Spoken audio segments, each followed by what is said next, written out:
무리와 제자들을 불러 이르시되 누구든지 나를 따라오려거든 자기를 부인하고 자기 십자가를 지고 나를 따를 것이니라. 누구든지 자기 목숨을 구원하고자 하면 잃을 것이요 누구든지 나와 복음을 위하여 자기 목숨을 잃으면 구원하리라. 너희 중에는 그렇지 않을지니 너희 중에 누구든지 크고자 하는 자는 너희를 섬기는 자가 되고 너희 중에 누구든지 으뜸이 되고자 하는 자는 모든 사람의 종이 되어야 하리라. 인자가 온 것은 섬김을 받으려 함이 아니라 도리어 섬기려 하고 자기 목숨을 많은 사람의 대속물로 주려 함이니라. 성도 여러분 안녕하세요. 오늘도 말씀의 은혜로 승리하는 저와 여러분 그런 하루가 되기를 주님의 이름으로 축원드립니다. 오늘 우리가 드디어 이 신약 성경의 두 번째 책인 마가복음 이제 여행을 떠나기 전에 지도 보는 시간 갖도록 하겠습니다. 여러분 앞에 듣고 오셨듯이 우리가 이제 마가복음을 함께 들어가는데 마가복음을 시작하면서 제가 이 마가복음 전체 중에 물론 주옥 같은 말씀들 너무 많지만 핵심 구절로 두 부분을 한번 잡아봤습니다. 먼저는 8장 34절에서 35절이에요. 무리와 제자들을 불러 이르시되 누구든지 나를 따라오려거든 자기를 부인하고 자기 십자가를 지고 나를 따를 것이니라. 누구든지 자기 목숨을 구원하고자 하면 잃을 것이요 누구든지 나와 복음을 위하여 자기 목숨을 잃으면 구원하리라. 아멘. 10장 44절에서 45절입니다. 너희 중에 누구든지 으뜸이 되고자 하는 자는 모든 사람의 종이 되어야 하리라. 인자가 온 것은 섬김을 받으려 함이 아니라 도리어 섬기려 하고 자기 목숨을 많은 사람의 대속물로 주려 함이니라. 아멘. 이렇게 되어 있습니다. 그래서 마가복음 자체가 이 예수님에 대한 고난, 예수님의 십자가를 같이 질 그 제자도에 집중하는 책이기도 하고요. 또 종이 되신 그 예수님의 모습을 우리가 또 따라가는 그런 이 종된 주님의 모습을 이 마가복음은 이야기하고 있기 때문에 이 두 구절을 대표적인 이 마가복음의 핵심 구절로 삼아 보았습니다. 우리 항상 그랬듯이 그럼 이 마가복음의 양 두 기둥은 무엇인가를 한번 키워드로 짚고 가볼 텐데요. 먼저 첫 번째, 마가복음은 어떤 책이냐? 역사적으로 이 사복음서 중에서 가장 먼저 쓰여진 그리고 또 이방인들을 위한 복음서다라고 할 수 있겠습니다. 이 마가복음이 쓰여졌을 때 베드로 전후서도 같이 쓰여졌다라고 합니다. 그리고 이게 이 신약 성경에서는 가장 먼저 쓰여진 책들이에요. 또 한 기둥은 뭐냐? 고난과 박해 중에 있는 성도들에게 예수를 붙들어야 하는 이유를 전해주는 복음서가 바로 이 마가복음이다 라고 할 수 있겠습니다. 이런 이 두 기둥의 이 기둥을 붙들고 우리가 이제 마가복음을 한번 읽어가려고 합니다. 여러분 제가 이제 이 마가복음을 읽으면서 우리 마가복음을 썼던 이 마가는 어떤 사람인가 함께 좀 나누면서 갔으면 좋겠어요. 마가복음의 저자 마가는 좋은 신앙 환경 속에 성장한 인물입니다. 그는 비록 12사도에 속한 자는 아니었지만 부유한 환경, 자유롭고 믿음이 돈독한 그의 어머니 마리아의 양육 아래 유대인으로서의 철저한 신앙교육을 받았던 자였어요. 또한 그는 종종 예수님과의 만남, 또 자기 집에서 열렸던 은혜로운 기도회와 예배들, 왜냐면 이게 마가의 다락방, 여러분 아시죠? 120명의 성도들이 모두가 들어가도 괜찮을 만큼의 굉장히 큰 다락방을 가지고 있을 정도의 부유한 자였거든요. 거기서 자주 열렸던 은혜로운 기도회와 예배들, 즉 최후의 만찬도 거기서 열렸을 거라고 보고요. 오순절 다락방 사건도 거기서 났을 거라고 많은 학자들은 이야기합니다. 또 사도들과의 어울림, 특별히 베드로와 굉장히 친밀했던, 또 바나바의 생질이었던 그의 삶이 있고요. 또 유복한 가정 환경 등 좋은 조건을 모두 갖추고 있었습니다. 물론 그는 바울과 바나바의 1차 선교 여행에서 쓰디쓴 실패를 경험한 자이기도 했어요. 결국 이 마가 때문에 바울과 바나바가 2차 여행에서 다투고 헤어지기까지 하는 그런 문제적인 인물이 될 때도 있었습니다. 그러나 이 그리스도 사역에 아무 쓸모없는 존재로 이때 평가되고 낙심 가운데 좌절할 수밖에 없었던 마가였지만 하나님의 섭리 가운데 바나바와 같은 귀한 일꾼의 도움으로 마가는 다시 새롭게 일어날 수 있었습니다. 그래서 2차 전도 여행에서는 바나바와 함께 이 전도 여행을 다시 한번 떠남으로 이가 다시 주님의 종으로 온전히 설 수 있었죠. 그리고 이런 마가 요한의 마가 요한의 이후 행적은 사도 바울 서신에서 찾아볼 수 있는데 그는 바울과 함께 로마 감옥에 갇혀 있음을 골로새 4장 10절을 통해 알 수 있습니다. 놀랍게도 마가는 로마 감옥에서 바울 사도와 함께 고생하고 있었습니다. 골로새에 보낸 편지에서 바울은 마가가 자신에게 위로가 된다고 기록하고 있어요. 같은 시기 빌레몬에게 보낸 편지에서도 바울은 다른 동역자들과 함께 마가의 안부를 전하고 있습니다. 이 마가에 대한 바울의 이러한 평가는 이제 마가가 복음의 사역자로서 완전히 회복되었다라는 것들을 증거하는 거죠. 원래 쫓아내는, 저 사람과는 내가 더 이상 전도 여행을 할 수 없겠습니다 했던 게 바울이었는데 시간이 지나고 나니까 이제는 바울의 가장 옆에서 가장 잘 동역했는 사람이 이 마가였다라는 거죠.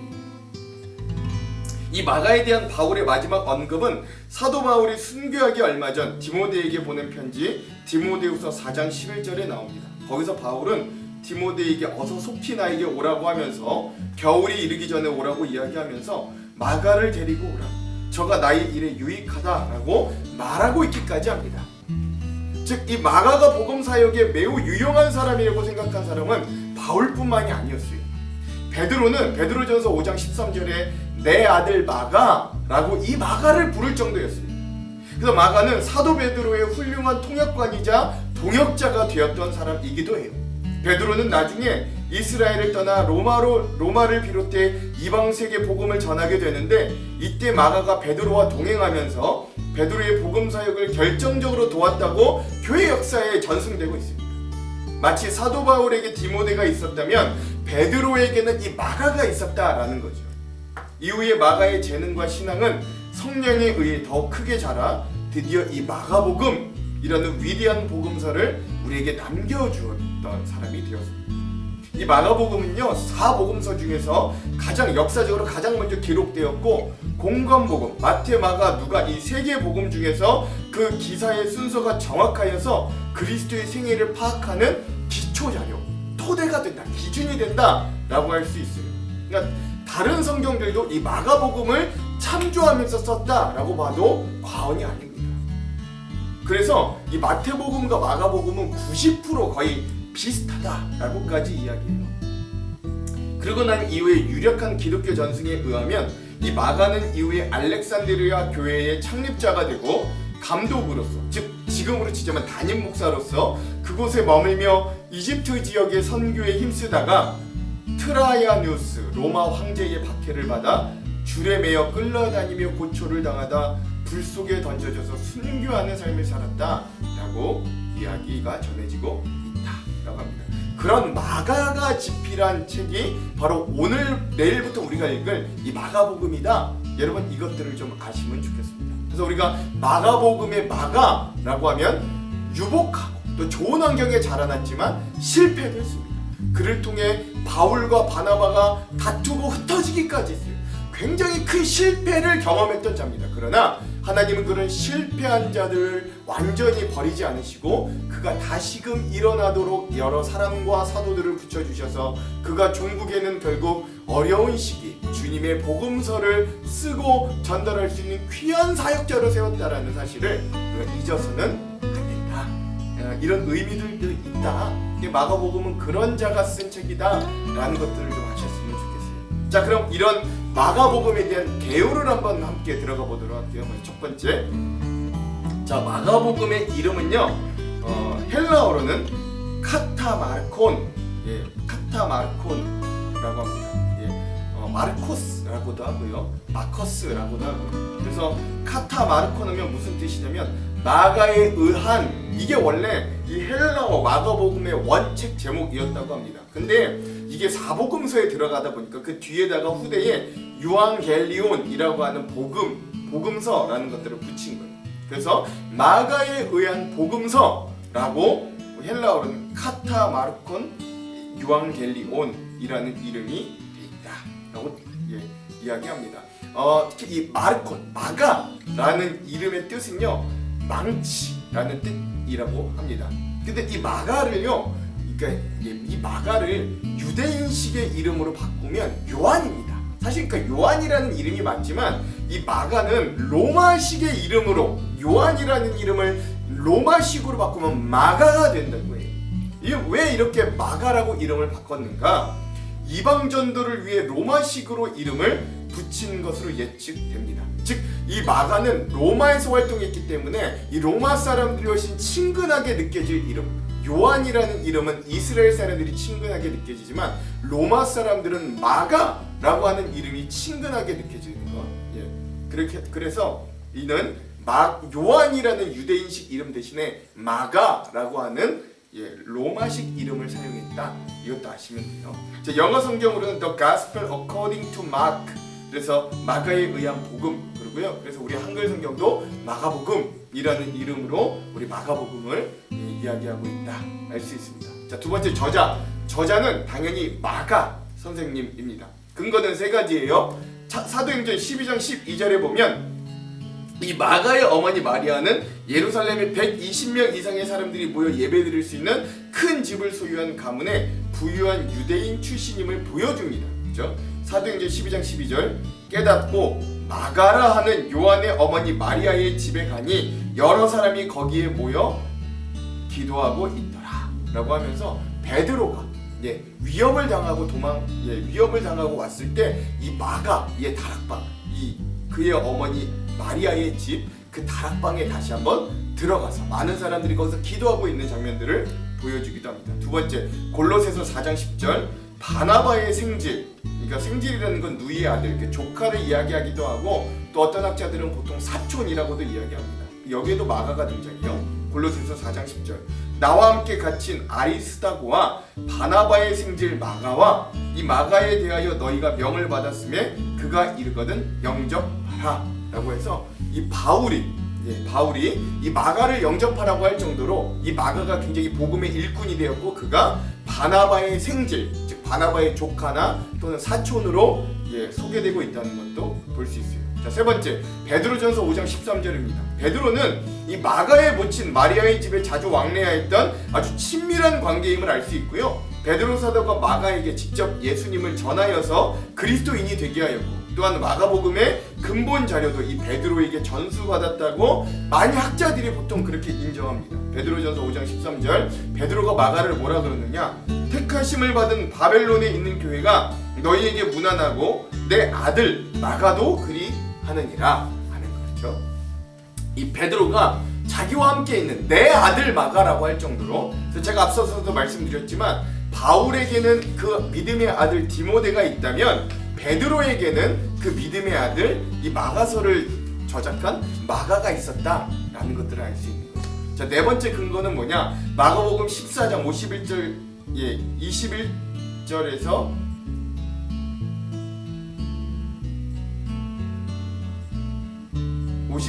52절에 보면 자신의 경험이 아니면 결코 저작할 수 없는 기록으로 마가 자신에 대한 기록이 이거라고 여깁니다. 그래서 마가복음 14장 51절에서 52절은 한 청년이 벗은 몸에 배 혼니부를 두르고 예수를 따라가다가 무리에게 잡힘에 배 혼니부를 버리고 벗은 몸으로 도망하니라 라고, 자기가 경험하지 않고는 적을 수 없는 이 이야기를 이 마가가 본인의 이야기로 적은 것이다. 많은 사람들이 이렇게 추측하고 이러한 어떤 근거들을 통해 마가라는 사람이 이 마가복음의 저자이구나, 교회의 전통과 전승 그리고 또 많은 이 초대교회의 기록들에 의해서 이 마가복음의 저자가 마가다라는 것들을 우리가 알 수 있습니다. 자, 세 번째, 기록 연대. 이 마가복음의 저작 시기는요 주후 55년에서 한 68년경으로 봅니다. 사도 바울은 로마 옥중에 있을 때 마가를 로마로 불렀거든요. 그 디모데후서 4장 11절에 나타납니다. 그 어간에 로마에 있던 사도 베드로의 통역을 맡은 것으로도 보이는 게 베드로전서 5장 13절의 이야기예요. 그래서 교부들은 바울과 베드로가 순교한 뒤 한 주후 68년과 예루살렘의 함락 기간 전에 마가가 로마에서 이 마가복음을 기록한 것으로 봅니다. 그래서 넓게 잡아서 주후 55년에서 한 68년경 마가복음이 쓰여지지 않았나 보통 예측합니다. 자, 네 번째, 그럼 이 마가복음의 특징이 있어요. 우리 6가지 특징이 있는데, 첫 번째, 마가복음은요 마태복음과는 좀 다르게 긴 설교, 어떤 교리보다는 행동 중심으로 복음이 전개됩니다. 예수님의 행동을 중심으로 아주 빠르게 이 사건들이 전개돼요. 그 두 번째, 그리고 예수님의 능력과 권위를 강조해요. 그 세 번째, 그리고 나서 그 예수님을 믿음으로 받아들이고 변화된 사람들의 결단에 대해서도 초점을 맞춥니다. 자, 넷째, 그리고 나서 이 고난 중에 있을 때 쓴 책이다 보니까 십자가 제자도, 즉 그 고난과 어려움을 잘 감당할 수 있는 각자의 십자가를 지고 예수님을 따를 십자가 제자도를 강조해요. 자, 다섯 번째, 다른 복음서에 비해 그래서 분량이 가장 적습니다. 사복음서 중에 분량이 제일 적어요.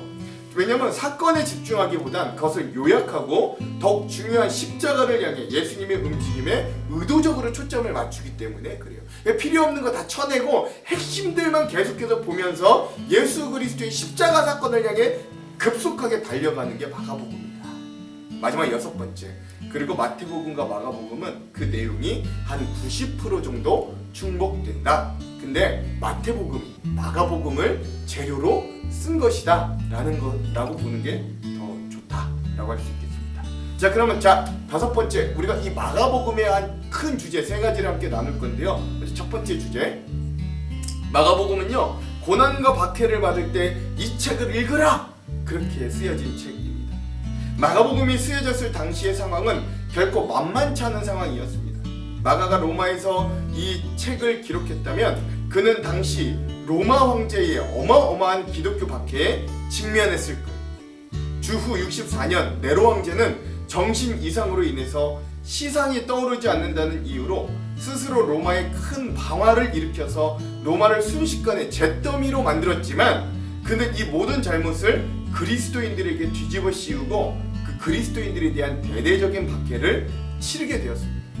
이런 이유로 인해서 이 당시 로마에 있던 수많은 그리스도인들이 순교를 당하고 예수님의 제자들마저 한 사람씩 순교해 가는 걸 이 마가는 지켜봐야 했을 겁니다. 이런 와중에 당시 생존해 있던 많은 성도들은 큰 두려움에 떨고 있었을 거예요. 마가는 이런 상황 가운데서 로마에 있던 기독교 지도자 중에 한 사람이었습니다. 그리고 마가는 언제 잡혀 처형당할지 모르는 위험 앞에서 이 두려워하는 신자들이 그들의 신앙에 다가오는 시험을 극복하기 위해 어떻게 용기를 얻어야 할지를 알게 되었던 거죠. 그러므로 마가복음은 1차적으로 세상, 즉 로마 제국의 핍박에 대한 목회적인 응답으로 기록되었습니다. 그래서 마가는 이 구원의 복음이 무엇이고 성도의 구원이 어떻게 이루어지신 것을 보여주려고 노력합니다. 이런 연유로 마가복음 중에 3분의 1, 아니 거의 40%에 해당하는 부분을 모두 예수 그리스도의 고난과 박해, 십자가 죽음에 할애하고 있다. 33년의 공생의 기간보다 8일, 일주일에서 8일밖에 안 되는 예수님의 고난과 십자가 죽음과 그리고 그런 부활의 사건에 이 마가복음을 할애하고 있다라는 거예요. 즉 구원은 예수 그리스도의 십자가 죽음으로 시작되었음을 말해주는 거죠. 즉 예수 그리스도를 따르는 백성과 제자들은 이 땅에서가 아니라 새 하늘과 새 땅에서 영원한 축복을 주기 위해 고난 받았음을 강조하고, 그래서 다가오는 환란을 대비하도록 힘과 용기를 주기를 원했습니다. 고난과 죽음이 없이는 결코 부활의 영화로움이 있을 수 없다라는 거죠. 고난과 박해는 초대교회에만 국한된 게 아니죠. 오늘날의 교회가 참 교회였다면 사단이 공중권세를 잡은 세상으로부터 조롱과 박해와 냉대는 계속해서 그치지 않을 겁니다. 그러나 오늘 우리를 위해 먼저 고난받고 세상을 이기신 예수 그리스도에 집중할 때 우리는 그 은혜와 사랑으로 결국 승리할 수 있음을 마가복음은 우리에게 강력하게 선포하고 있다. 이게 첫 번째 주제, 즉 고난과 박해받고 있는 자들에게 주는 예수 그리스도에 대한 메시지가 바로 마가복음의 주제이다 라고 할 수 있어요. 자, 두 번째, 종의 모습으로 오신 예수 그리스도의 모습을 또렷하게 보여줍니다. 예수님은 자신이 이 땅에 오신 이유에 대해 마가복음에서 이렇게 말씀하십니다. 10장 44절에서 45절이에요. 너희 중에 누구든지 으뜸이 되고자 하는 자는 모든 사람의 종이 되어야 하리라. 인자가 온 것은 섬김을 받으려 함이 아니라 도리어 섬기려 하고 자기 목숨을 많은 사람들의 대속물로 주려 함이니라. 아멘. 그렇거든요. 이 말씀은 대표적으로 예수님께서 메시아셨지만 인류의 죄를 위해 죽으셔야 하는 종의 모습으로 우리에게 오셨음을 잘 보여주고 있습니다. 마가복음이 제시하는 예수님의 모습은 사역, 즉 일하시는 종, 또한 고난받는 종, 그리고 마지막 승리의 종의 모습 세 가지로 나눌 수 있어요. 즉 궁극적으로 세상을 위해 헌신하고 죽기까지 하사 전 인류를 구원함으로 인간 최대의 소원과 목적인 구원을 인간들에게 제공해 주시는 종으로서의 메시아의 모습을 일관적으로 보여줍니다.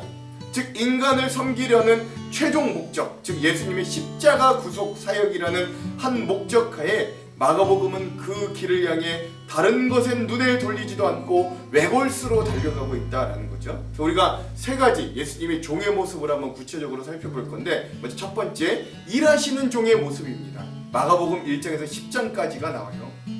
종에게 요청되는 건 남을 섬기는 능력과 자세입니다.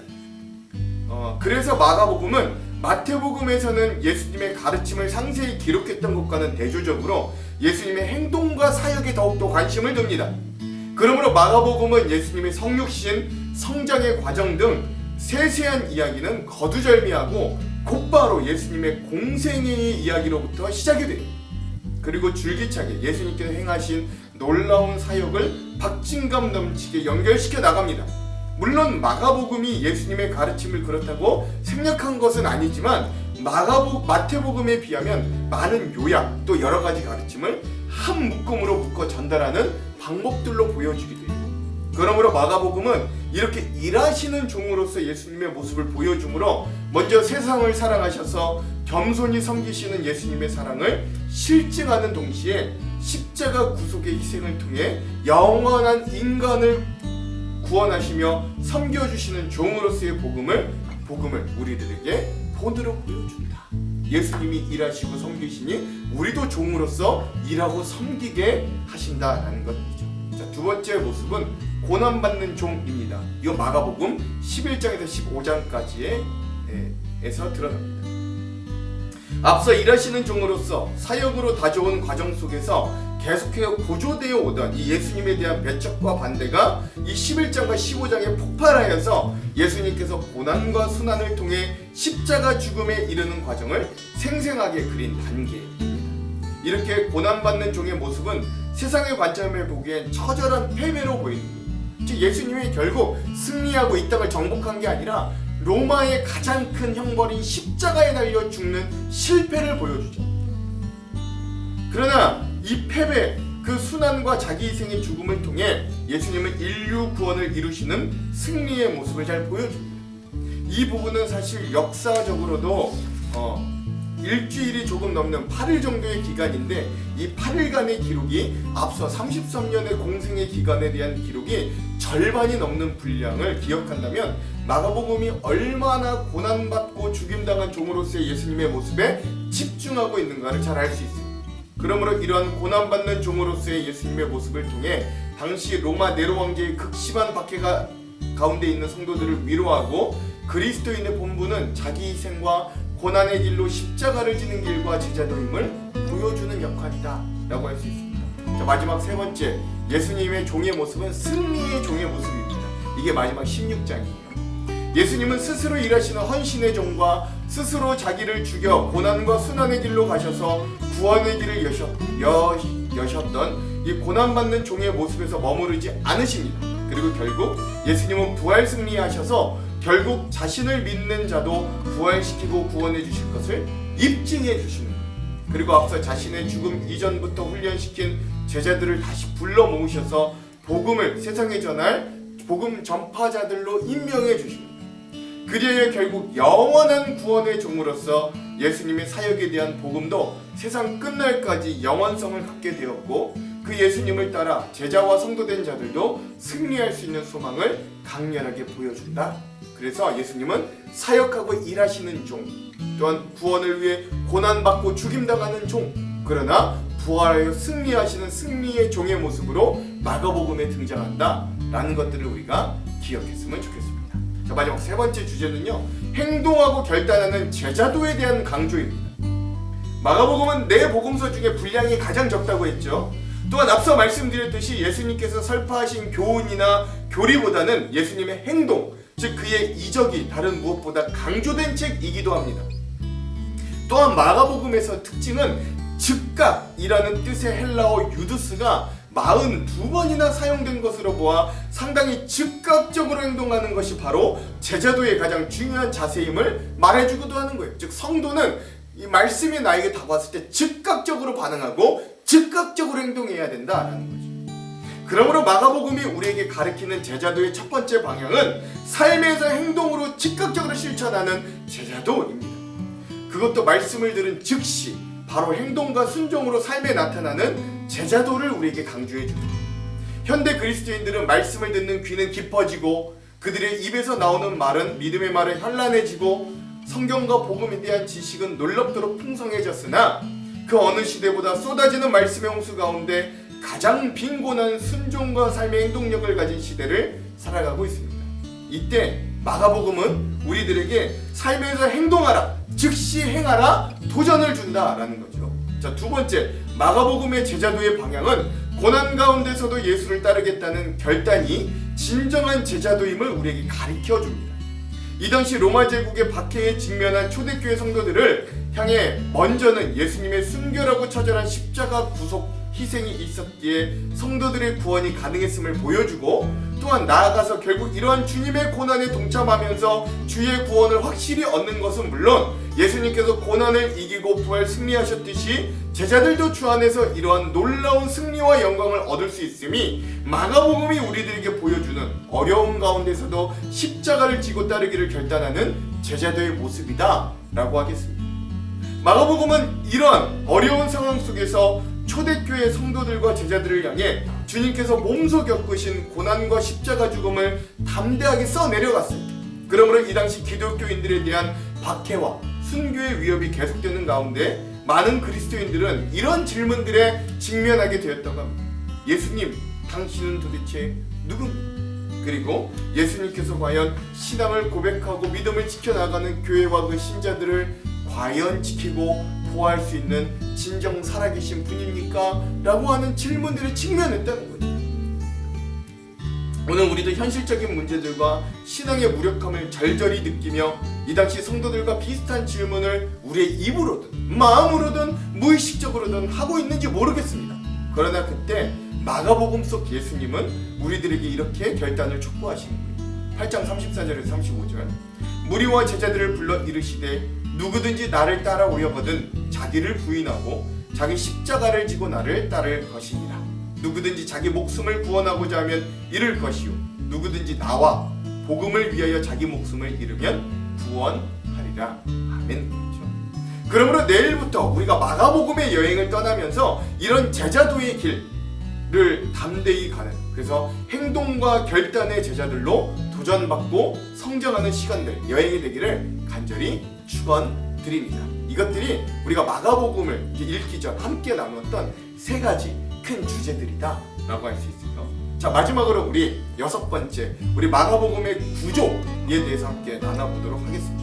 마가복음은요 크게 두 부분으로 나눌 수 있어요. 첫 번째는 종으로 이해되는 예수님의 사역과 섬김, 즉 1장에서 10장까지라고 할 수 있고, 두 번째는 예수 그리스도의 희생, 11장에서부터 16장까지다 라고 할 수 있겠습니다. 먼저 첫 번째, 종의 사역과 섬김의 파트는 1장에서 10장입니다. 종의 교훈과 능력들을 보여줘요. 이게 공생의 기간 3년을 보여줍니다.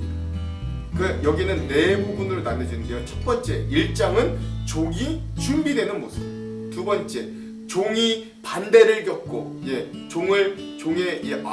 종의 오심을 거부하는 사람들의 모습을 2장에서 4장.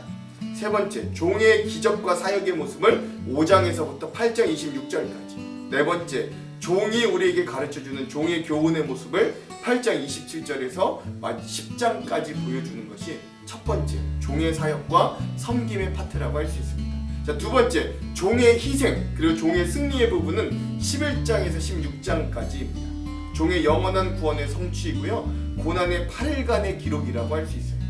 자, 첫 번째는 종의 11장에서 12장까지 종의 논쟁입니다. 예수님이 유대교 종교 지도자들과 논쟁하시는 장면을 보여줘요. 두 번째, 종의 예언이 13장입니다. 세 번째, 14장에서 15장까지 예수님의 십자가 고난, 종의 고난의 모습을 보여주고, 마지막 네 번째 16장엔 예수님의 부활, 종의 부활과 승리의 모습을 보여주는 이런 구조로 우리 마가복음이 되어 있다. 여러분, 오늘 우리가 이렇게 짧게 마가복음에 대한 지도, 전체 지도를 함께 보았습니다. 박해 시대, 극심한 박해 시대에 있었지만 그러나 그 박해 시대를 살아가는 성도들에게 예수님도 고난당하셨으나 부활하고 승리하셨으니 우리도 그 주님을 따라갑시다. 삶으로 행동하고 결단해 봅시다 라고 도전하는 이 마가 선생님의 이 복음의 이야기에 우리가 함께 깊은 은혜를 나누는 여행 되기를 소망합니다. 제가 기도할게요. 하나님, 오늘 우리가 마가복음을 여행하기 전 이 마가복음이 어떤 책인지, 이 마가복음을 쓴 마가 선생님은 어떤 분인지 우리가 함께 나눴습니다. 하나님, 그리고 이 박해의 시대에 예수 그리스도를 따르는 진정한 제자도의 이야기를 담은 이 마가복음의 여행을 떠날 때 우리도 현실의 어려움과 믿음을 지켜가기 참으로 어려운 이 시대에 도전받고 은혜받는 여행 되기를 간절히 소망합니다. 하나님, 이 여행 가운데서도 은혜와 지혜로 예비하여 주셔서 이 여행이 우리에게 참으로 힘과 능력과 은혜가 될 수 있도록 인도하여 주시옵소서. 그렇게 하실 주님을 기대하며 예수님 이름으로 기도합니다. 아멘. 오늘은 이 영상 이후에 어노인팅의 예수 이 찬양을 함께 듣고 오늘 영상을 마무리하도록 하겠습니다. 그럼 사랑하는 성도 여러분, 오늘 하루도 말씀으로 승리하십시오. 사랑하고 축복합니다.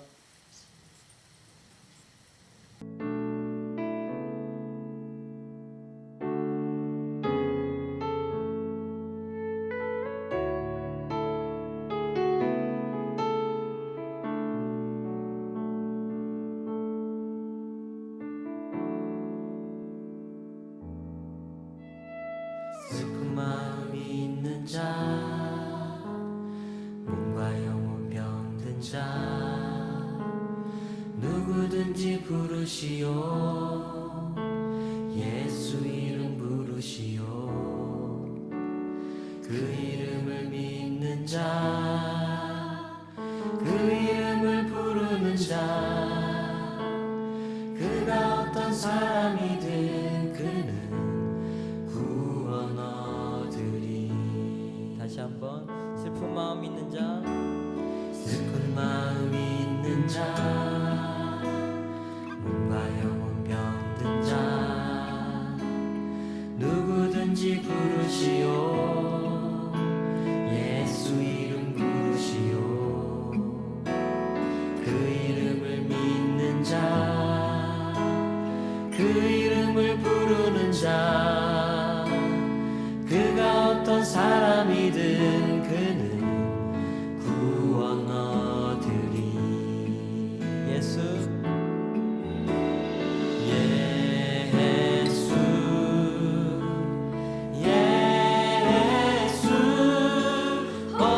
능력의 그 이름 예수, 나 외쳐 부르네.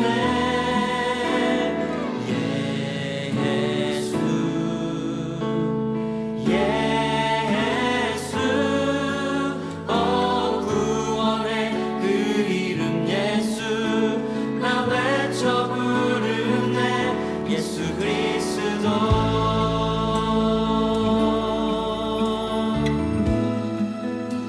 슬픈 마음 있는 자, 슬픈 마음 있는 자, 몸과 영혼 병든 자, 몸과 영혼 병든 누구든지 부르시오. 누구든지 부르시오. 예수 이름 부르시오. 예수 이름 부르시오. 그 이름을 믿는 자, 그 이름을 믿는 자, 그 이름을 부르는 자, 그 이름을 부르는 자, 그가 어떤 사람이든 그가 어떤 사람이든 아멘. 예수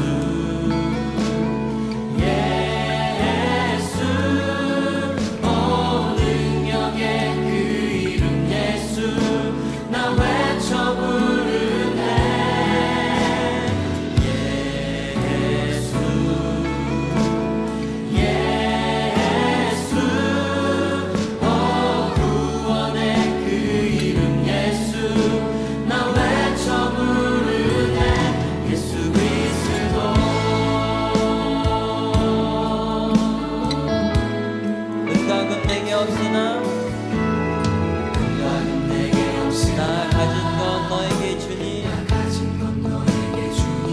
주의 이름